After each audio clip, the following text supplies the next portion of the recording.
Concretamente vamos a hablar de la convocatoria 2022 del Clúster 3. El Clúster 3 es el de Seguridad Civil para la Sociedad, dentro del programa marco de la Unión Europea, el programa Horizonte Europa. Porque la idea precisamente es esa, resolveros dudas sobre la preparación de las propuestas en temas concretos, pueda ser en la preparación de la memoria en sí misma, como en la búsqueda de socios, como en el papel de cada uno de los socios en las propuestas, ¿de acuerdo? Entonces, si me permitís, voy a hacer una pequeña presentación a modo de bienvenida e introducción. No me he presentado, yo soy Maite Bollero y tengo el honor también de compartir la mesa con Ainara y con Marina. Marina Martínez desde nuestra oficina de Bruselas y Ainara Ripa, que pertenece al INTA. Las tres somos los puntos nacionales de contacto de la temática de Clúster 3 y estamos a vuestra disposición para daros apoyo en la preparación de las propuestas. Nos podéis contactar en cualquier momento, luego veréis nuestros correos electrónicos en varias de las presentaciones y estamos a vuestra disposición dentro de nuestras posibilidades, ¿de acuerdo?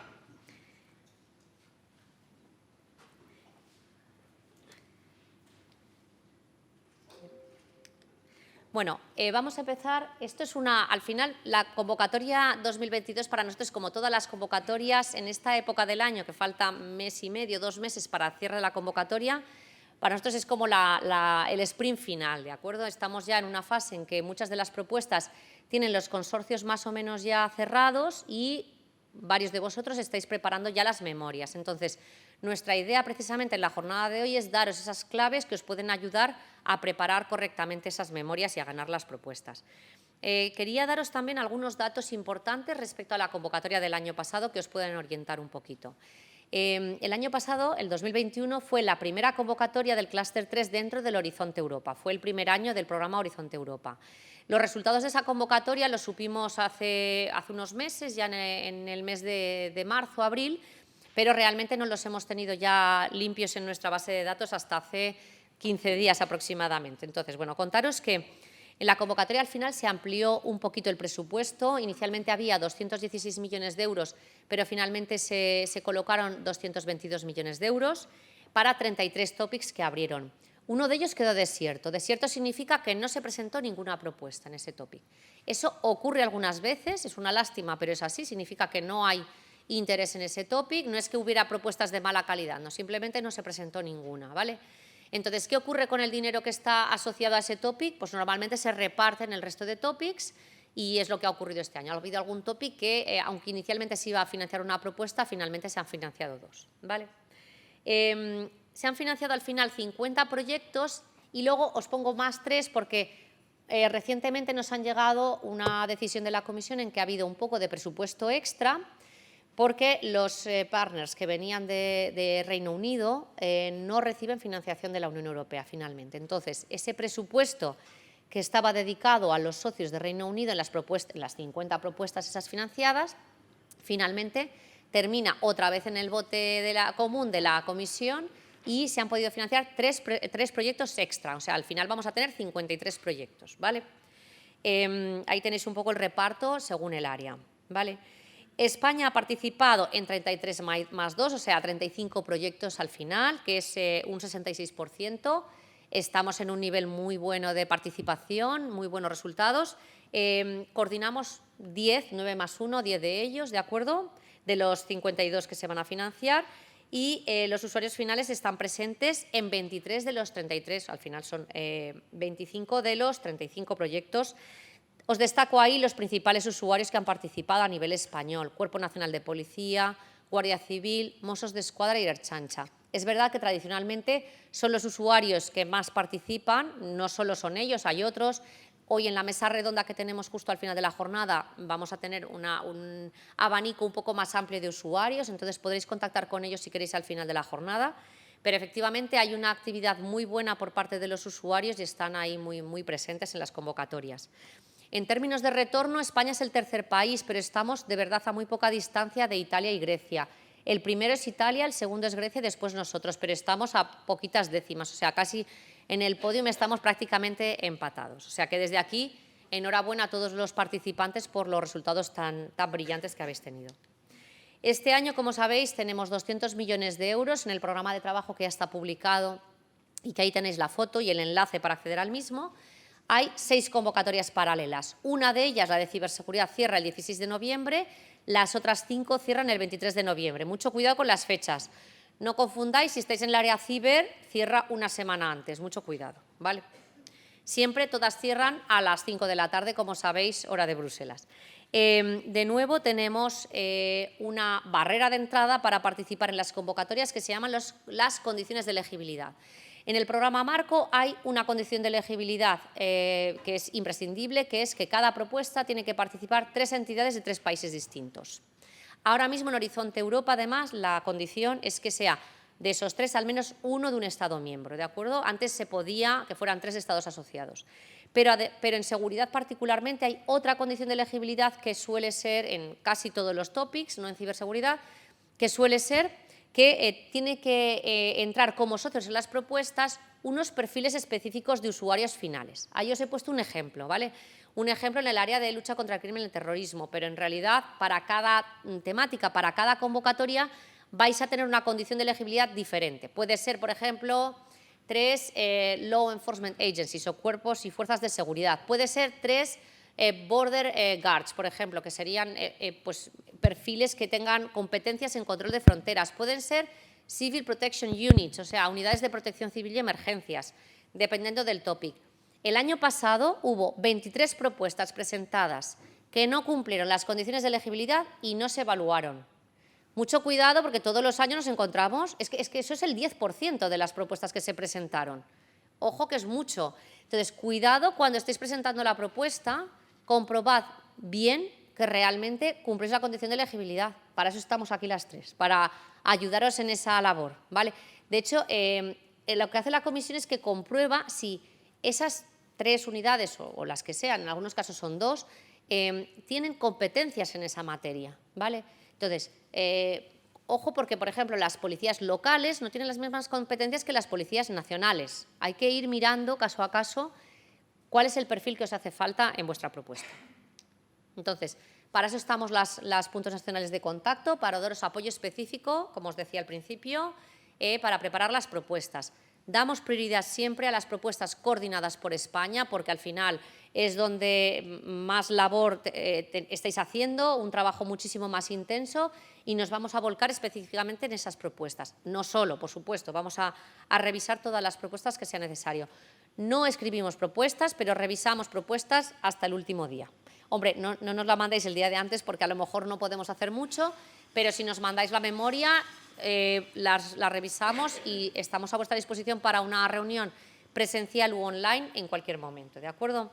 También nos apoyamos en la búsqueda de socios, en networking, en facilitaros también información sobre proyectos que ya se han financiado en el pasado, puesto que en algunas ocasiones esa información vosotros no la tenéis tan a la mano, no sabéis cuál ha sido el proyecto que se financió justo el año pasado en ese topic que vosotros queréis vincular, ¿vale? Entonces, ahí os podemos facilitar la información. Ahí tenéis nuestros datos de contacto. Nosotros tenemos varios canales de información, luego Ainara va a hacer un inciso más específico. Tenemos un canal de Telegram que os podéis inscribir a través de la web de horizonteuropa.es, ¿vale? Tenemos también RSS, donde publicamos noticias y demás. Y como veréis luego en la presentación de Ainara, hemos vuelto a retomar las listas de distribución de CDETI, que estuvieron un tiempo inactivas y las hemos vuelto a retomar y os podéis volver a inscribir si queréis, ¿vale? También tenéis información adicional, complementaria en lo que vamos a contar hoy. Es más antigua, pero en realidad es más específica y más amplia, si queréis, que es el Infoday Europeo que tuvo lugar el día 28 de junio. Las presentaciones en sí no están colgadas, pero sí que está toda la grabación del evento en ese canal de YouTube que tenéis ahí, que es el canal de la Comisión Europea, ¿vale? Podéis ir ahí, pues, tramo a tramo, en base a la agenda, ir viendo cada una de las presentaciones que os pueda interesar. Y recordaros también, muy importante, que la Unión Europea ha puesto en marcha, ya hace mucho tiempo, pero le ha cambiado el nombre recientemente, una comunidad de usuarios de seguridad. La realidad es que ahora ya le han cambiado el nombre y además no solamente son usuarios de seguridad, sino son cualquier tipo de entidades afines al ámbito de la I+D+I en seguridad, ¿de acuerdo? Se llama CERIS, Community of Users for Research and Innovation for Europe. Precisamente hoy y mañana hay un evento en Bruselas, nos ha coincidido, para el área de lucha contra el crimen y el terrorismo e infraestructuras críticas en Bruselas, en paralelo a lo nuestro, ¿vale? En esta comunidad de usuarios, que cualquiera de vosotros os podéis dar de alta, recibir los boletines y asistir a sus jornadas, bueno, pues ahí se ponen en común datos sobre proyectos que ya se han financiado, se hacen exposiciones sobre necesidades de usuarios finales, hay eventos de networking, hay eventos de discusión sobre sinergias con otros programas. Os recomendamos mucho, mucho que os deis de alta y, si podéis, que vayáis a alguna de sus jornadas o que por lo menos participéis online, ¿vale? Desde hace unos meses ya están volviendo las jornadas online y ya podréis acudir a Bruselas, aunque ya ahora mismo la gran mayoría de los eventos son en formato híbrido. Hay una parte allí presencial y muchas de las conferencias se están retransmitiendo, ¿vale? Además del evento que os decía, que es hoy y mañana, va a haber uno la semana del 7 al 10 de noviembre, que es la semana DRS. DRS es el área de Disaster Resilient Societies, el área de protección civil y emergencias.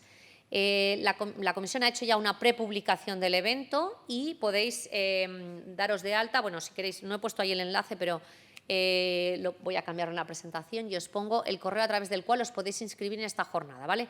Esta jornada será una semana completa, cada día se dedicará a un área de protección civil y emergencias y, de nuevo, será híbrida, es decir, presencial allí en Bruselas, pero también accesible a través de videoconferencia, ¿vale? Y ya por último, quería comentaros muy rápidamente dónde estamos actualmente en la preparación del programa de trabajo 23-24. Ahora mismo estamos con el programa 23-24 en preparación, no está aprobado, ¿de acuerdo? Estamos en el área que se llama consulta interservicios. La consulta interservicios en realidad es una parte que lo que hace la Comisión es circular el documento entre todos los servicios de la Comisión Europea para verificar que no hay una doble financiación de las líneas que se han definido en ese programa de trabajo 23-24, ¿de acuerdo? En principio, la idea es que el programa de trabajo se apruebe a finales de octubre, principios de noviembre, en una reunión presencial en Bruselas, pero ahora mismo tenemos varios escollos que salvar para poder disponer de ese documento. Primero, va a haber un recorte presupuestario bastante importante, no sabemos si la Comisión al final va a poder paliarlo mínimamente, debido a la puesta en marcha de la iniciativa de chips y las misiones. El presupuesto del clúster 3, así como de otros clústeres, se ha reducido sustancialmente. Entonces, nos hemos quedado que hemos pasado de un presupuesto anual aproximado, que estábamos en torno a 200 millones de euros, a un presupuesto para 23-24 en torno a los 160 millones de euros. Veremos si al final puede aumentar un poquitín, ¿vale? Vamos a tener de nuevo un listado de unos 50 topics y con condiciones de elegibilidad, como os he contado antes, con la obligatoriedad de integrar a usuarios finales de seguridad y con ranking list por topic. Esto también ocurre en la convocatoria 2022. Si os presentáis al topic FCT 0101, competís con los del FCT 0101, ¿vale? Si os presentáis a otro, competís con los otros. No hay una ranking list común, ¿vale? Y, de nuevo, como os decía antes, orientación a usuario final, como ya es tradición en nuestro programa. También próximamente, y esta ya es mi último slide, comentaros que vamos a empezar a trabajar, parece que no, pero al final nos tenemos que meter en 3 cosas a la vez. Una vez esté aprobado ya el programa de trabajo 23-24, empezamos a trabajar como delegación en el plan estratégico 25-27. Todavía no en el programa de trabajo, pero sí en las líneas estratégicas del programa de seguridad 25-27. Para ello, haremos una consulta pública, os mandaremos un correo a finales de año, esto ya será una vez cerrada la convocatoria, entre finales de año y principios del año que viene, con un cuestionario para que podáis aportarnos información sobre temas que os interesa que se aborden en futuros programas de trabajo, ¿de acuerdo? Entonces, esto os lo dejo aquí encima de la mesa. También la Comisión está planificando volver a la presencialidad en los Security Research Events, en los eventos estos de conferencias de seguridad que tradicionalmente hacía todos los años, y va a haber uno probablemente 24 y 25 de octubre en Bruselas, ¿de acuerdo? Con el apoyo de la presidencia española de la Unión Europea y la presidencia sueca de la Unión Europea, que es el primer semestre. Y, sobre todo, vamos a tratar de reforzar la comunicación, la diseminación y los resultados. La Comisión quiere enfocar mucho todos sus proyectos hacia difundir los resultados y generar resultados tangibles que puedan servir realmente a los usuarios finales. Hoy no nos vamos a cansar de repetir esta frase una y mil veces. Cada vez que planteéis una idea de proyecto, tenéis que pensar en el resultado final del mismo y tenéis que plasmarlo en la memoria. ¿Qué queremos conseguir con esto? Este producto, este proceso, este servicio, ¿qué utilidad va a tener para ese usuario final o esos usuarios que se han metido en mi propuesta? Esto es lo que tenemos que integrar dentro de nuestras propuestas y va a ser el objetivo final también de los próximos años. Así que espero que este mensaje se os quede en la cabeza porque es realmente el más importante que nos está trasladando la Comisión últimamente. Por mi parte, con esto os doy la bienvenida a la jornada y voy a dar la palabra a Ainara, que nos va a abordar las novedades más importantes en esta convocatoria. Gracias.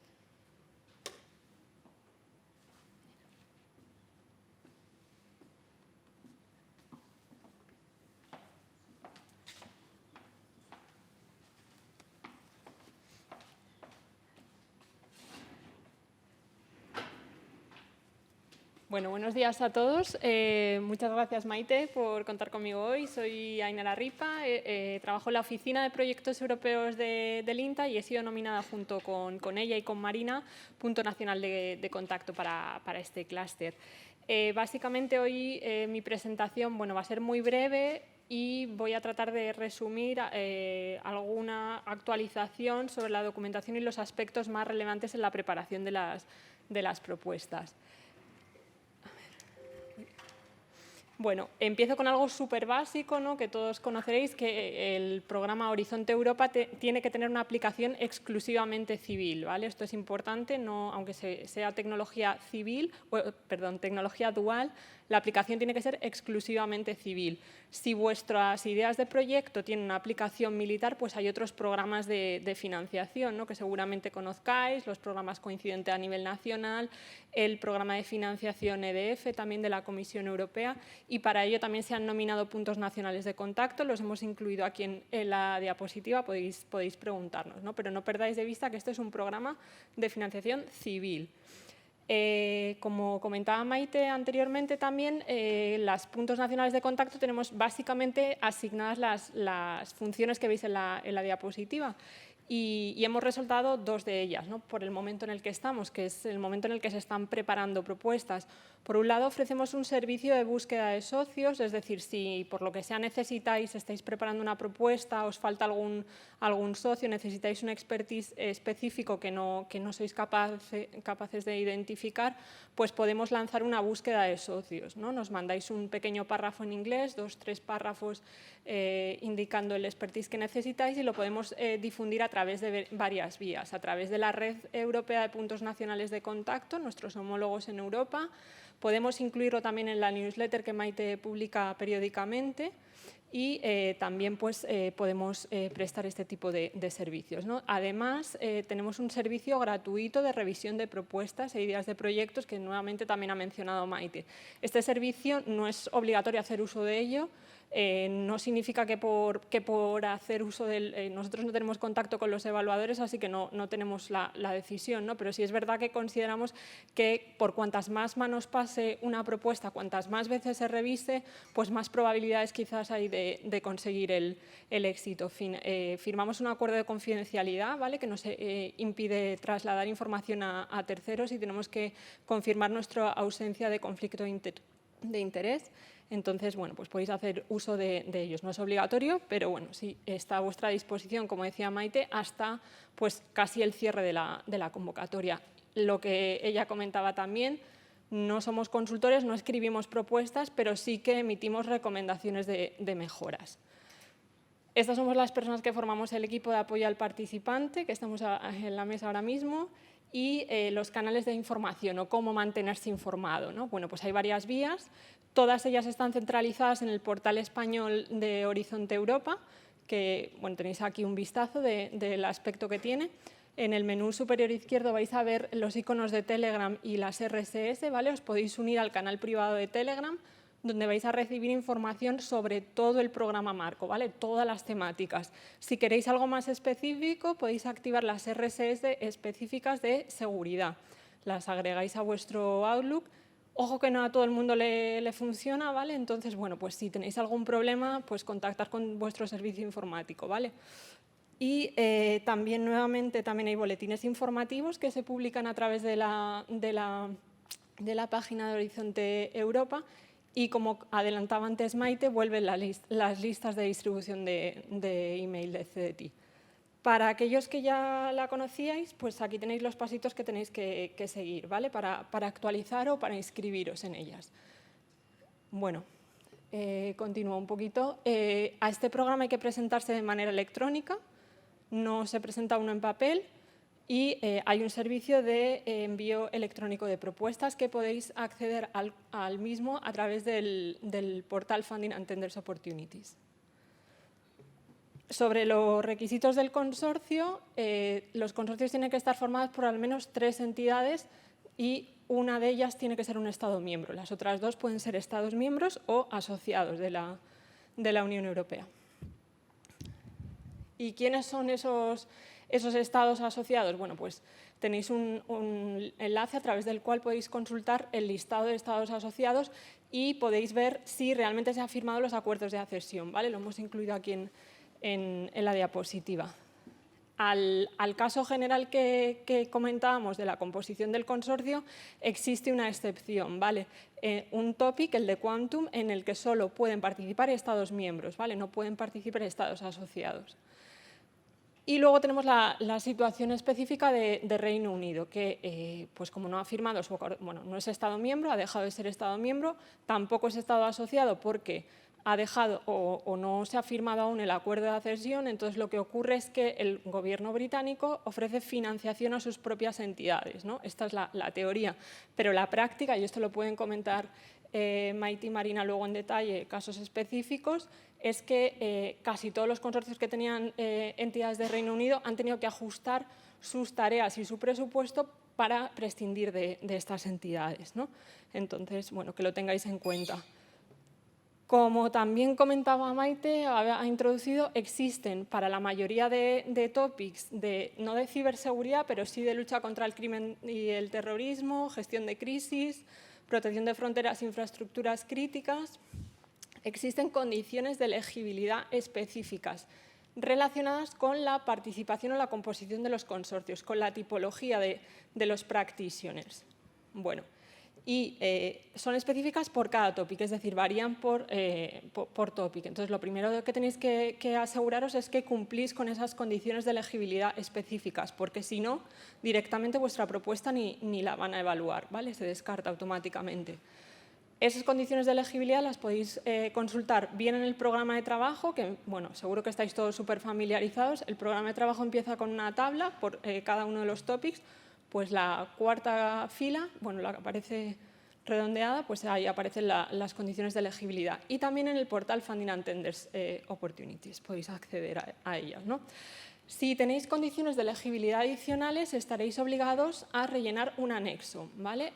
Un anexo que es el que tiene el aspecto que veis en la diapositiva. Es básicamente una tabla donde tenéis que declarar a cada uno de los practitioners o cada una de las entidades que forman parte de esas condiciones de elegibilidad específicas, tenéis que asignarle una categoría y indicar el departamento, el servicio o la unidad que participa y bajo qué rol van a estar en el proyecto.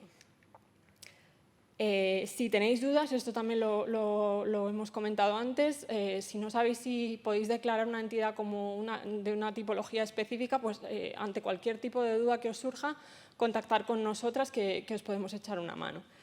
Esta diapositiva resume algunas recomendaciones relacionadas, ¿no? que hace la Comisión Europea con las Additional Eligibility Conditions, con las condiciones de elegibilidad adicionales, ¿no? La primera de ellas es que os aseguréis que el beneficiario realmente cumple los criterios, ¿vale? Es decir, por ejemplo, una institución académica o una institución científica no es un first responders, ¿vale? Entonces, aunque lo declaréis como tal, pues os van a descartar la propuesta porque no lo van a contar como tal. Entonces, aseguraros de que realmente lo que estáis declarando tiene las competencias, ¿vale? Y eso pues, se ve por lo que tengan asignado en el Boletín Oficial del Estado o documentos similares, ¿no? La segunda de las recomendaciones es que os aseguréis de que se cumple, ¿no? O sea, que el consorcio tiene el mínimo número o el mínimo tipo de practitioners que indica, pero también que su procedencia, cumplís con las condiciones de procedencia. Y ahí tenéis un ejemplo, ¿no? Pues os pueden pedir que participen, por ejemplo, 3 institutos forenses de al menos 3 Estados miembros o asociados diferentes. Es decir, hay restricciones en cuanto a la tipología y a la procedencia de esos practitioners. Otra de las recomendaciones es aseguraros que, que realmente los practitioners que estáis declarando tienen las competencias asignadas por boletín, ¿vale? Es decir, si os piden entidades gubernamentales responsables a nivel nacional, pues evitar incluir entidades que tengan competencias a nivel regional o local, porque no van a contar como tal, ¿vale? Y luego, también importante, la última, es que no se puede contar un practitioner 2 veces, ¿no? No podemos contarlo doble. Es decir, si nosotros declaramos a una fuerza y cuerpo de seguridad como un LEA, no le podemos también contar como un first responder, ¿vale? Entonces habrá que buscar a un bombero, habrá que buscar a bomberos, protección civil o otro tipo de first responders, ¿vale? Pero no podemos contar 2 veces a una organización. Bueno, como sabéis, el formato de este tipo de proyectos no es libre, hay que presentarse respetando unas plantillas. Esas plantillas son públicas, seguro que os las habéis descargado ya y estáis trabajando mucho sobre ellas, pero que sepáis que a lo largo de este año la oficina SOS Bruselas ha ido haciendo una serie de webinarios con recomendaciones para abordar cada uno de los puntos de esa plantilla, ¿vale? Entonces, bueno, estos seminarios están grabados, por si queréis acceder a ellos, pues aquí os dejamos el enlace. Bueno, ojo con la resubmission porque las plantillas son nuevas, hay ligeras modificaciones. La versión actual es del 21 de enero de 2022, ¿vale? Entonces, si estáis haciendo una resubmission, pues tener cuidado, no sea que no estéis usando la plantilla adecuada, ¿vale? Las novedades principales son poquitas, ¿no? Pero fundamentalmente en los formularios administrativos tenéis una tabla donde hay que declarar el rol de cada una de las entidades participantes.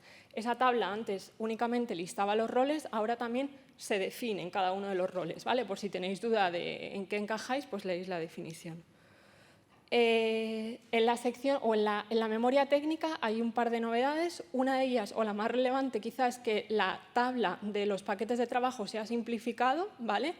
Donde tenéis que explicar cada uno de los paquetes de trabajo. Ya no hay que indicar ni los person month, ni la duración, ni quién es el líder, ni los entregables, porque ya hay tablas específicas para eso, es decir, se ha simplificado, ¿vale? Y en la sección 2, la sección de impacto respecto del año anterior, lo que ha ocurrido, no cambia el contenido, pero sí que se han intercambiado las secciones. Es decir, lo que en 2021 era la sección C, ahora pasa a ser la sección B y a la inversa, ¿vale? Muy brevemente, hay cierto tipo de organismos que está obligado a tener un plan de igualdad de género. Esto no aplica a las empresas, pero sí aplica a otro tipo de entidades, ¿vale? Como organismos públicos, centros de educación superior y centros de investigación, ¿vale? Entonces, bueno, no hay que incluir ese plan de igualdad de género en las propuestas, simplemente hay que declarar si lo tenéis o no lo tenéis, ¿vale? Contestar yes o no a la pregunta que os hacen, ¿no? Si tenéis dudas sobre estos temas, hay una persona que ha sido nominada a nivel nacional para dar apoyo en los temas de género, que es Almudena Carrero.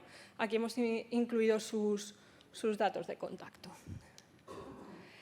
Y ya estoy ya finalizando, simplemente comentaros que si por lo que sea este año pues no sale la propuesta o estabais en un consorcio y al final no habéis podido entrar, no ha habido manera de montar un consorcio, bueno, pues veis que no vais a poder participar presentando una propuesta, siempre os queda proponeros como evaluadores, ¿vale?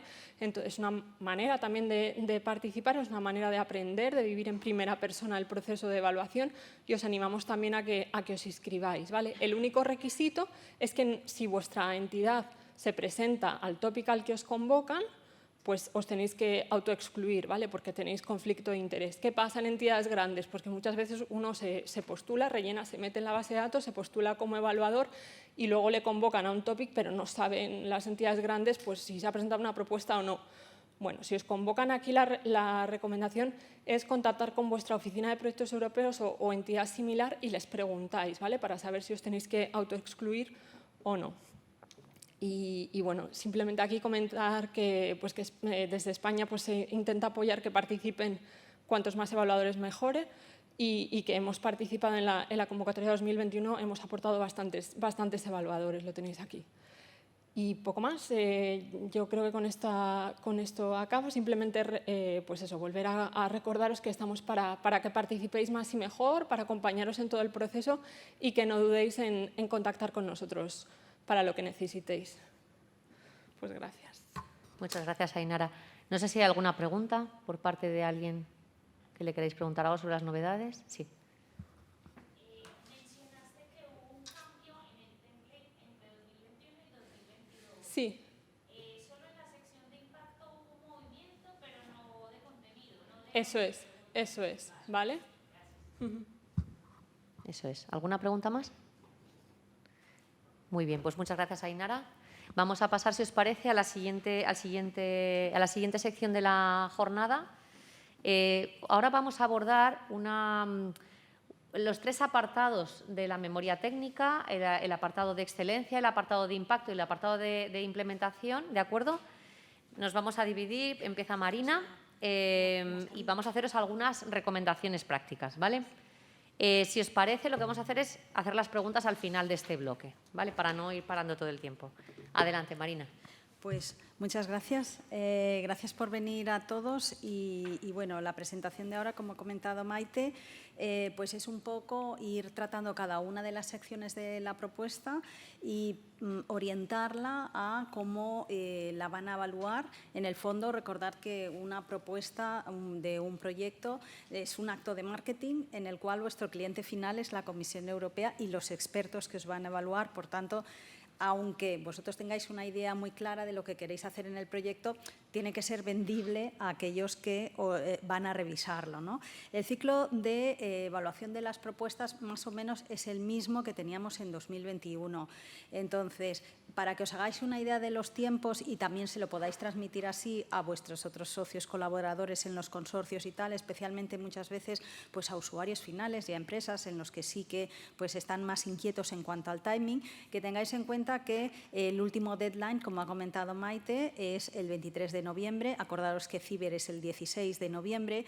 La evaluación tiene lugar desde el momento que se cierra la convocatoria hasta aproximadamente mediados de enero. Se hace lo que es el consenso, el ethical screening y lo que es el security screening también, security scrutiny, durante los meses de enero, febrero, incluso hasta marzo, y no esperéis comunicación por parte de la Comisión aproximadamente hasta finales de marzo, una cosa así, principios de abril, es decir, alrededor de Semana Santa, ¿no? Antes de Semana Santa seguro que os dicen el resultado. A partir de entonces, pues es la fase en la que os dan unas semanas, unos días a veces para firmar el Grant Agreement, si hay algún tipo de modificación que se ha de hacer en función de los comentarios que veáis en el Consensus Report. Y para que os hagáis también una idea, los Grant Agreements más mañaneros pues se firman alrededor de junio y julio, ¿vale? Y los que tardan un poquito más, pues porque hay alguna subsanación a realizar y tal, pues se pueden ir a septiembre o octubre, ¿vale? Del año que viene, para que os hagáis un poco el timing. El proceso de evaluación es similar al del año pasado. Vosotros enviáis vuestra propuesta. Lo primero que hace la comisión antes de transmitir las propuestas a los evaluadores para que las revisen de manera individual es comprobar lo que ha dicho Ainara, ¿no? Que cumplís las condiciones de elegibilidad en cuanto, por ejemplo, si hay un tipo de partners que han de ser obligatorios, número de partners, etcétera, ¿vale? Si es así, lo pasan a los evaluadores o la distribuyen a los evaluadores que individualmente en su casa revisan cada una de estas propuestas. Las propuestas son revisadas al menos por un número impar de evaluadores, entre 3 y 5 evaluadores ven tu propuesta, ¿vale? Y después hay una fase de consensus. Desafortunadamente, desafortunadamente o afortunadamente hay una parte de coste-eficiencia que sí que con la pandemia pues hemos aprendido. Los consensus meeting continúan haciéndose online, ¿vale? Posiblemente para 2023 nos habían comentado que igual los consensus sí que se hacían presenciales, pero las lecturas individuales son siempre lecturas individuales de cada evaluador en su casa, ¿no? Después hay un panel de evaluación que lo que hace de alguna manera es ecualizar las notas de los diferentes grupos de evaluadores, pues porque hay algunos que son muy optimistas, otros que son muy pesimistas, y al final sí que se hace por a cada topic, como ha comentado Maite, una ranking list. Es decir, que solo estáis compitiendo con las propuestas de vuestro topic, ¿vale?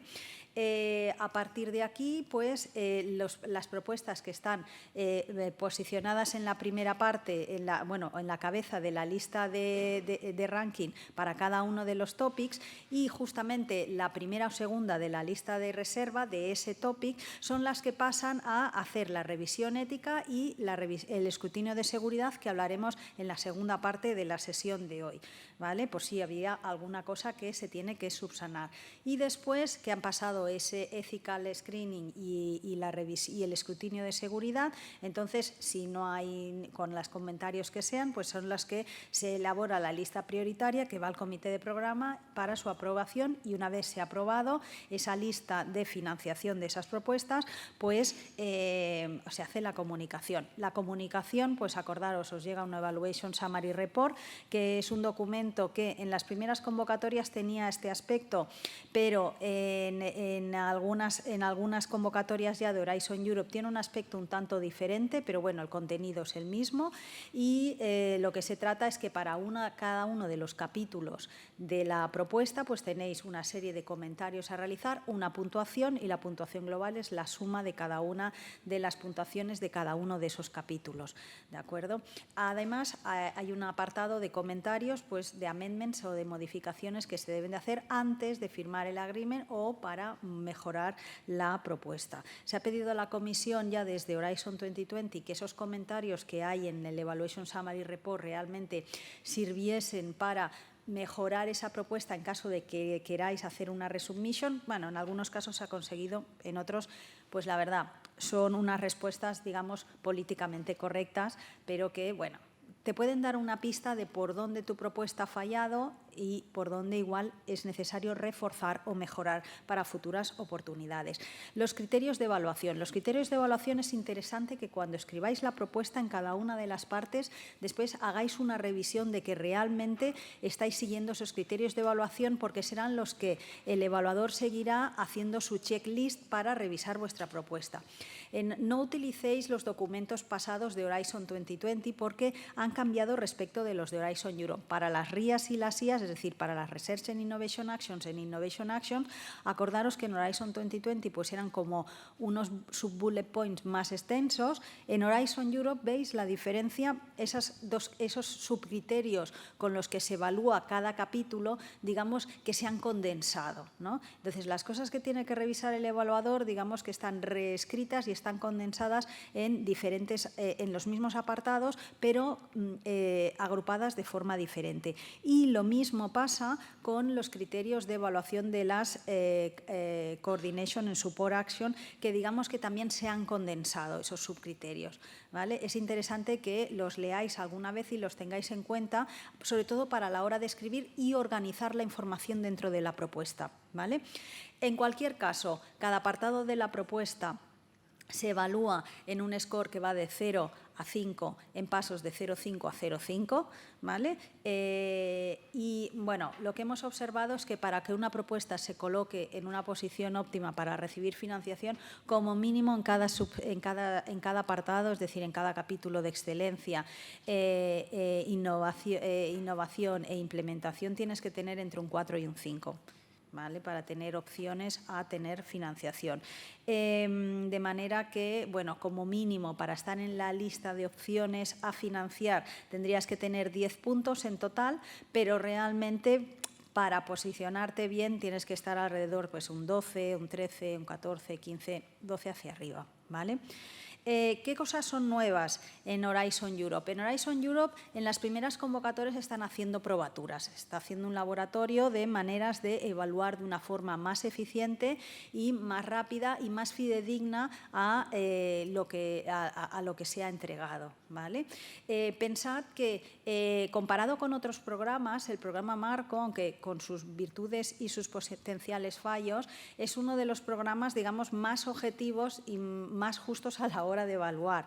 Estamos probando cosas nuevas en los diferentes clústeres de Horizon Europe, como por ejemplo podrían ser la Blind Evaluation. Eso nos atañe a vosotros, pero que sepáis que hay clústeres que lo que hacen es, en los topics, envías primero una idea de proyecto de 10 páginas y después, si has pasado ese primer filtro, entonces envías la full proposal, ¿vale? Pues esa primera idea de proyecto lo que hacen es que tienes que quitar los nombres, por eso dicen Blind Evaluation. Eso se ha probado con el clúster 6 de Health, pero bueno, se está viendo si se puede extender a otro tipo de topics que podríamos vernos en nuestro clúster 3 en las futuras convocatorias. También el Right to React. El Right to React es que justamente después de la evaluación técnica, la comisión te envía esos Evaluation Summary Reports de los evaluadores individualmente y si tú ves que hay algo que no estás de acuerdo, tienes derecho a reaccionar en 8 días, ¿vale? A veces no es tanto quejarte como intentar explicar un poco mejor algún punto que veas que el evaluador no ha acabado de entender o orientarlo mejor en, mira, pues esto está en la página tal o cual. Esto se ha aprobado en la convocatoria 2021 en el EIC Pathfinder Open y después también el Portfolio Approach como criterio adicional de evaluación de propuestas. Esto se va a implementar sobre todo en las misiones, ¿vale? Pero no, de estas 3 cosas a nosotros no nos atañe ninguna. Sí que nos atañe una cosa que va a explicar Maite, que es una nueva aproximación, sobre todo en la parte de impacto, respecto a lo que se llaman los Key Impact Pathways y cómo estos se traducen en impactos de la propuesta, ¿vale? Y otra cosa que sí que nos atañe y que ha cambiado respecto de Horizon Europe es qué pasa en el caso de que tenemos propuestas empatadas. Eso es muy habitual, ¿vale? Porque es muy habitual que con el número de propuestas que se presentan, al final hay propuestas que acaben con la misma nota global, ¿vale? Aunque después la combinación de la puntuación que tiene en el capítulo de excelencia, de impacto y de implementación sean diferentes, pero la combinación, la suma, pues a veces es la misma. ¿Qué es lo que se hace en ese caso? Y atención.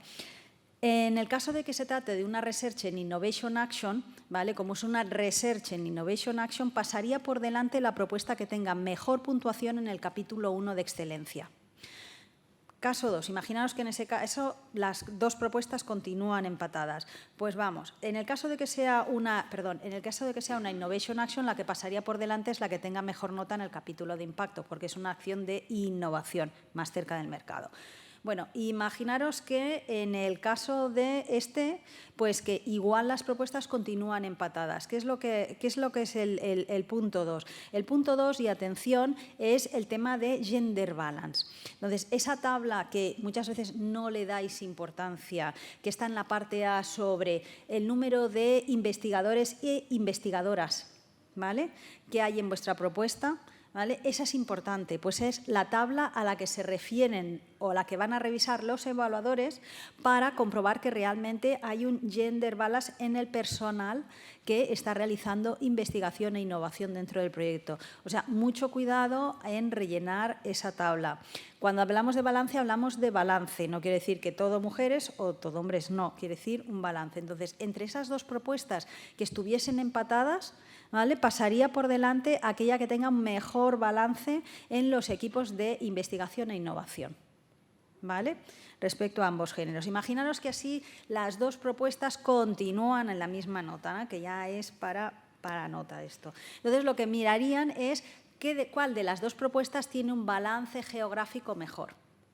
Es decir, cuál cubre más nacionalidades. Y esto es porque, como se trata de dinero europeo, lo que se está intentando es buscar cuál es el European Added Value que permita ese escalado a mayor número de Estados miembros y que permita repartir mejor, ¿vale? Y en el caso de que continúen empatadas, pues ahí ya es apaga y vámonos, porque serían criterios del tipo pues, que hay en el topic, pues si dice se anima a que participen SMEs o a que haya un número importante de pymes en la propuesta o otro tipo de consideraciones que el topic destaque y que haya una de las propuestas que trate mejor que otra, ¿vale? Esto es importante. Estas condiciones se encuentran dentro de lo que son los anexos generales de Horizon Europe. Y sobre aspectos generales de los topics, acordaros, aquí simplemente es para que lo tengáis en cuenta. Topics donde tienen una dimensión de género, es decir, esa dimensión de género se tiene que tratar a nivel de propuesta y posiblemente a nivel del desarrollo tecnológico, científico o técnico que se quiera implementar a nivel de proyecto. Aquí tenéis los topics en los cuales específicamente indica esto, lo mismo que en el próximo slide, los topics en los cuales se dice específicamente que se han de incorporar especialistas en Human Science and Society. ¿Vale? Y los topics en los que se encourage international cooperation. Mi compañero Andrés Martínez explicará en la presentación que viene a continuación de esta, pues las condiciones de incorporación de esos third countries, es decir, de esos partners internacionales y esas condiciones de si hay mecanismo de financiación o no para esos partners internacionales, pero aquí tenéis esos topics donde se anima a la cooperación internacional y, por último, los topics que van en formato lump sum. En formato lump sum, pues es una nueva manera de redistribuir el presupuesto y que implica también una reorganización diferente de las actividades, porque te pagan por actividad, ¿vale? Entonces, bueno, pues que lo sepáis que estas son un poco el resumen para que lo tengáis ahí a la hora de organizar las propuestas. Vamos a ver para cada una de las secciones. Para cada una de las secciones, pues acordaros, lo que sigue continúa, igual que en el antiguo programa marco, es que las propuestas pues tienen 3 secciones, la sección de excelencia, la sección de impacto y el capítulo de implementación. En la sección de excelencia pues está dividida en 2 grandes subcapítulos, uno que son los que expliques los objetivos y la ambición de tu proyecto y la otra que detalles la metodología. Estas son 2 subsecciones que son obligatorias, pero los niveles más bajos, a partir de aquí, pues el tercer nivel ya es explicas lo que tú quieres o lo subdivides como tú quieres. Ahí sí que es muy interesante fijaros en cómo va a seguir los bullet points el evaluador, ¿vale? Para organizar esas subsecciones de una manera que al evaluador le sea fácil encontrar eso que está buscando y eso que tiene que puntuar. Entonces, por ejemplo, en el primer capítulo, en la explicación de cuáles son los objetivos y la ambición de tu propuesta, pues es interesante ver que básicamente lo que va a buscar el evaluador son cómo has descrito esos objetivos y posteriormente cómo vas más allá del state of the art, ¿vale? Cómo posicionas tu proyecto más allá del state of the art. Bueno, pues vamos a esa primera subsección. En esa subsección lo que dice la template es que describas esos objetivos, obviamente, pues eso, que expliques cómo tu propuesta va a ir más allá de lo que existe, no solo a nivel científico y técnico, sino también a nivel comercial, ¿no? Porque si no, pues ya no es necesario el proyecto, ¿no? Y también un poco, pues, que expliques o que hagas referencia a cosas, por ejemplo, que ya existen en el mercado para que expliques cuál es esa ventaja en el mercado o a nivel científico-técnico, ¿no? ¿Cuál es esa ventaja que ofrece la solución que tú estás proponiendo? En el fondo, siempre programa marco es bastante top-down en lo que confiere al pilar 2 de los clústeres, porque te dicen cuál es el problema y tú propones cuál es la solución. ¿Vale? También lo que está bien explicar ahí es el nivel de madurez al que vas a llegar, ¿vale? Fijaros que en la mayoría de los topics os indica el TRL, como mucho, seguramente el TRL de llegada, y en algunos topics también os indica el TRL de partida, solo algunos, ¿vale? Pero el TRL de llegada os lo dice en muchos topics. Pues bueno, explicar los pasos hasta llegar a ese nivel de madurez. Sobre los objetivos. Sobre los objetivos, lo que va a mirar el evaluador es si, bueno, pues si son medibles, si son específicos, si están acotados en lo que es la vida del proyecto y cómo van más allá después de lo que es la vida del proyecto y sobre todo que sean realistas y alcanzables y sobre todo pocos.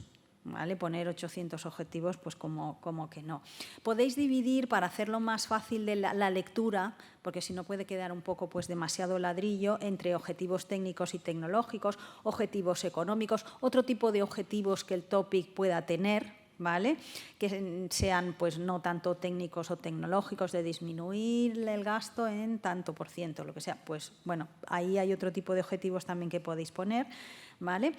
Después, uno de los bullet points que pide, que el evaluador va a mirar es que, bueno, que esos objetivos sean claros respecto a lo que te está pidiendo el topic.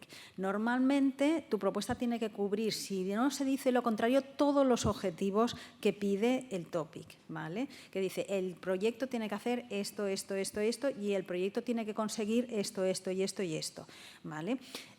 Como mínimo, los que dice el topic. Si además se os ocurren algunos otros objetivos que habéis intuido o que habéis deducido de la introducción del programa de trabajo, es decir, esa parte que nadie se lee, que todo el mundo va directamente al topic, pues lo que sí que os aconsejamos es que en algún momento os leáis la introducción de la destination correspondiente y la introducción también, ni que sea en diagonal, del programa de trabajo de este año. ¿Vale? Porque ahí te da, nada, vais apuntando, te da las palabras clave que después te pueden servir para rellenar, por ejemplo, apartados como este o acabar de comprobar si además tu propuesta puedes vender que el valor, tiene un valor añadido porque responde a esos objetivos generales, ¿vale? Es interesante también poner métricas, porque no es solo bonito describirlos, sino decir esos objetivos específicos en cuánto. Pues cuántos, yo qué sé, cuánto va a ser el ahorro, cuántos usuarios finales se van a contactar, etcétera, ¿vale? Hemos puesto aquí unos ejemplos, ¿vale?, de objetivos para que lo veáis, ¿no? Los objetivos se pueden explicar pues, también en una tabla en la cual pues, bueno, pues puede salir el objetivo, después los KPIs y cuál es el target, ¿no? Para ir más allá del estado del arte, seguramente vuestros equipos técnicos o operacionales saben muy bien cuál es la tecnología y qué es lo que hay en el mercado y qué es lo que no hay en el mercado. Pero de todas maneras, la Comisión tiene una serie de páginas de recursos en los cuales, sobre todo desde el punto de vista científicos, pues se puede encontrar información sobre qué es lo que se ha hecho en ese campo, ¿vale? Y ver cómo vamos más allá. ¿Vale? Pues hay, desde el punto de vista, por ejemplo, de patentes o desde el punto de vista de artículos, como por ejemplo puede ser Zenodo, etcétera, ¿vale? Y lo que es muy importante es explicar en esta parte cómo nosotros vamos a conseguir el TRL final y que realmente partimos, en el caso que lo indique, del TRL que indica el topic. ¿Vale? Después, otra cosa que es muy interesante es que normalmente los proyectos del Pilar 2 se indica el TRL, pero también existe una escala que no es oficial, que es una escala informal que la Comisión adoptó a finales de Horizon 2020, que es el Societal Readiness Level. ¿Vale? Esto es especialmente relevante, por ejemplo, para estos topics que hemos puesto en los cuales SSH, Human Science and Society, son especialmente significativos. ¿Vale? O sea, que no os fijéis solo en los objetivos científico-tecnológicos y el nivel científico-tecnológico de madurez, sino también en ese nivel de aceptación social, de penetración en lo que es la utilización de esa tecnología, de ese servicio o de ese nivel de utilización a nivel social. ¿Qué es lo que tienen los evaluadores? Es un documento que siguen los evaluadores y que no es público, bueno, no está publicado junto con los anexos. ¿Cuáles son los checklists que siguen para este apartado? Pues, por ejemplo, en el primero, en la sección 1.1, miran, por ejemplo, que los objetivos pues, sean eso, claros, realistas, medibles y tal, SMART, ¿vale? Después también miran que esos objetivos estén en consonancia con el scope del topic, ¿vale? Por eso es muy necesario ver qué es lo que dice el scope del topic, el state of the art y que se crean realmente que vas a conseguir esos objetivos, es decir, que sean ambiciosos, pero a la vez también realistas. Vamos a la subsección 2, que es la de metodología. Aquí sí es la que os podéis explayar, de explicar las tecnologías, de explicar, por ejemplo, los casos de usos, los escenarios que vais a desarrollar, cómo vais a llegar a esos, digamos, demostraciones finales, validaciones, etcétera, ¿vale? También en este apartado lo que pide es, esto es lo que dice el apartado a desarrollar en la template, ¿vale? Después hay una serie de puntos que también tenéis que desarrollar aparte de la metodología y los casos de usos y que están ligados con esa metodología, como veremos a continuación, ¿vale? Bueno, en general, algunas recomendaciones para este subapartado, pues eso, si es una solución tecnológica, si es una solución de innovación social, cuáles son los diferentes componentes, si la innovación está desde el punto de vista de la integración o realmente es algo disruptivo, qué es lo que se provee, si es un software, si es un hardware, si es un modelo organizacional, etcétera. En qué condiciones esa solución va a funcionar y en qué condiciones no. Intentar no repetir conceptos y en el caso que quería comentar sobre los escenarios, pues bueno, intentar detallarlos al máximo. ¿Vale? Hacer una fichita para cada escenario, quiénes van a trabajar en ese escenario, cuál es el objetivo de esa validación de ese test que se va a hacer, en qué condiciones, qué metodología se va a utilizar, etcétera. Ahí es donde puede ser la parte más colorida y la parte que tenga un valor tanto más visual como también como más motivador para el evaluador, ¿no? El saber exactamente cómo se va a realizar esas pruebas, esas validaciones, esos test site, ¿no? Hay otros aspectos que también se tienen que desarrollar en esta parte y que son el tema de Open Science, es decir, por ejemplo, si vais a compartir esas publicaciones en abierto, el tema de los datos también, cómo se van a gestionar esos datos, el data management, explicar en el caso que corresponda que realmente esas tecnologías que utilizáis pues son tecnologías que son, digamos, amigables con el medio ambiente y el tema, en el caso que lo utilicéis, de inteligencia artificial. En el tema de Open Science tenemos una compañera en esta casa y en la FECID, que es Elena Bonora, que os puede ayudar con todo lo que es el concepto de Open Science en tanto a publicación, ¿vale? Como el tanto, por ejemplo, de utilización de software libre, etcétera, ¿vale? Y es un punto, es un valor añadido que es interesante que pongáis en valor dentro de vuestra propuesta. En cuanto al tema de la dimensión de género, como ha comentado Ainara, pues hay una declaración en la parte A, pero también es interesante que si vuestra I+D tiene una componente de género, es decir, muchas veces es un desarrollo tecnológico que no es el mismo si es utilizado para mujeres o aplicado para mujeres o para hombres, o que, yo qué sé, pues es un estudio que de alguna manera, digamos, analiza qué es esos comportamientos, cuáles son esas necesidades, esos servicios que son diferentes en cuanto pues, a género, ¿no? Pasa, por ejemplo, con el uso de los del espacio público, ¿no? O uso de transportes públicos, etcétera, pues el comportamiento ligado al género, a las necesidades o a colectivos especiales, pues es interesante ponerlo en valor dentro de la propuesta. El tema, aquí unas pequeñas guidelines, que este apartado puede ser una tabla, ¿no? El de que la solución tecnológica o lo que proponéis realmente es amigable con el medio ambiente, pues desde el punto de vista de que ayuda a mitigar el cambio climático, pues porque es menos consumidor de energía, etcétera, es decir, contribuye a economía circular, bueno, pues todas estas cosas. Y en el caso de que utilicéis herramientas de inteligencia artificial, mucha atención, porque la Comisión es especialmente, digamos, vigilante, junto con el Parlamento Europeo, de la ética del uso de la inteligencia artificial. Acordaros que aquí, de alguna manera, tendríais que poner una subsección, un pequeño detalle de cómo gestionáis el tema de los datos. Hay una parte, hay una tabla en la parte A en la cual ya os da una pequeña guía de esa gestión de los datos, pero en este apartado es donde tendríais que al menos dedicar una pequeña sección a explicar cómo se va a hacer esa gestión de los datos, ¿vale?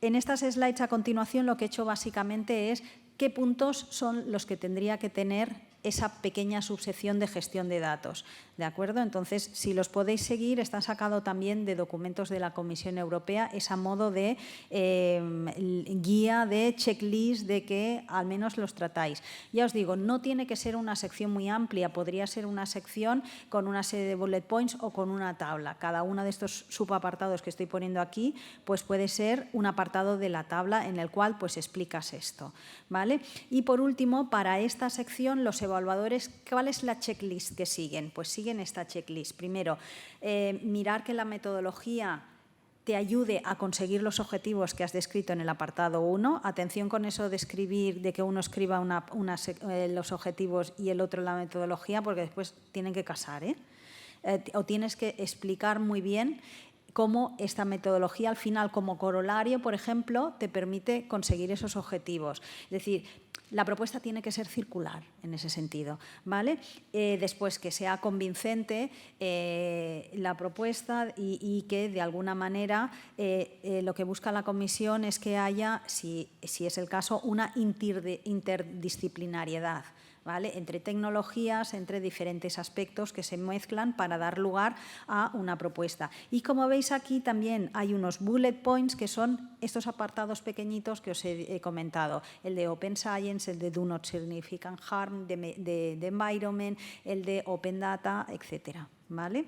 Y con esto ya paso a la parte de impacto que Maite os explica un poquito cómo se puede atacar. Gracias.